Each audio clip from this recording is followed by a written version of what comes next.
Welcome everyone to Birkenhead Priory. I'm now standing in the Undercroft, which is directly below the Monk's Refectory. It's a beautiful, sunny, hot day outside. It's Sunday, May the 31st. It's extremely hot outside, but it's lovely and cool in here. Lovely and cool, always is cool.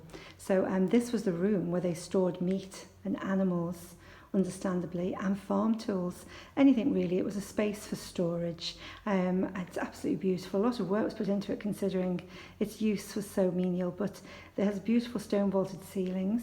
It has been fantastically restored in the 1990s and onwards. So I'll walk through it and show you exactly what we use this room for now, so that you gain an impression of it. It's a beautiful room.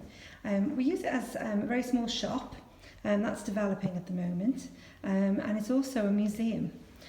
So we have the story basically of the ferry service with lots of artefacts contained within all these cabinets.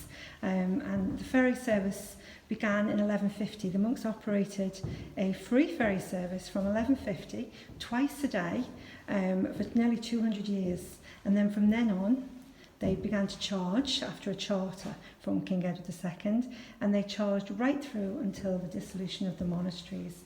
So a ferry service has operated here for nearly 400 years for this community. The very first ferry crossed the Mersey. So all the information about the ferry service and the beginnings of this priory are held in these cases that you can see, the display cases. There's also a model of the priory when it was completed in the centre, just to give you an idea of where you are and how it all looked when it was completed. It was a very grand affair. I think it's probably too dark for you to see that. Can you see it? Yes. So this is our Undercroft.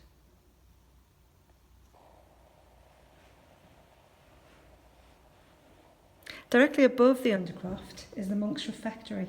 So the monks would have eaten up there in silence whilst being prayed to. Usually someone was elected to say the prayers whilst everyone ate. It was a silent order. They were Benedictine monks.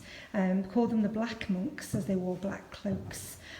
So yes, they weren't allowed to speak, and they prayed 8 times a day. So they had to get up all through the night to say their prayers. It was a very, very strict order.